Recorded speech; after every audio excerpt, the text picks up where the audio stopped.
Dans l'épisode précédent, nos héros se sont réveillés au bord de la rive d'Olbucaerne avec un bateau retapé par les Avarossans avant leur départ à l'aube. Algrim constate que c'est son anniversaire aujourd'hui, mais l'endroit n'est pas propice à faire ce genre de fête au vu du froid et de l'hostilité de la zone dans laquelle ils ont pénétré. Ils ont pris le bateau pour longer le fleuve dans l'Olbucaerne, mais quelques heures plus tard, ils ont perdu les commandes du bateau et il a fini par se cracher contre des gigantesques statues de pierre, visiblement en forme d'épée géante. Mais leur priorité sera de défaire le bateau qui s'est coincé entre la rive et les statues, chose qui leur prendra du temps, mais surtout qui attirera les trolls dans leur direction. Avant que les trolls n'arrivent à eux, ils ont eu le temps de se dissimuler et de poser des pièges au sol qu'ils se prendront assez facilement. Mais l'un d'entre eux est particulièrement grand, c'est une femelle démolisseuse avec 3 jeunes trolls à ses côtés. Ils finissent par se montrer et les attaquer, les jeunes trolls sont faciles à stopper, mais la géante est terriblement coriace. Ils finissent tout de même, après un long combat intense et acharné, par la neutraliser.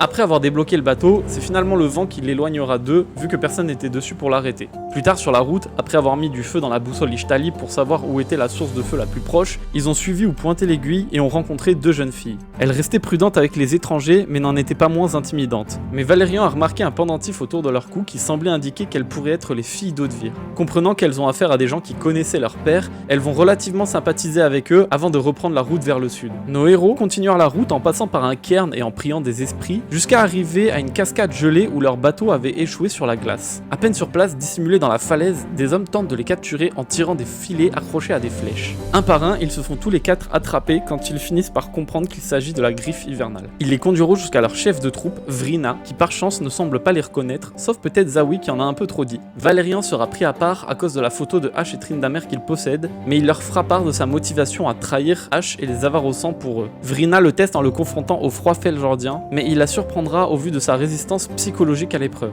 Elle décide tout de même de mettre un coup de pression aux autres en leur disant qu'il souhaite les trahir aussi. Elle leur proposera de le tuer, mais bien que peiné, il ne souhaitait pas perdre Valérian pour autant. Olaf, le champion de Vrina, testera la force d'Algrim lors d'un duel à main nue, qu'il perdra mais à juste titre. Quel plan Vrina a en tête? Est-ce que la proposition de Valérian sera acceptée? Quel sort la griffe hivernale leur réserve-t-il? Vous le découvrirez dans ce nouvel épisode de JDR Runeterra.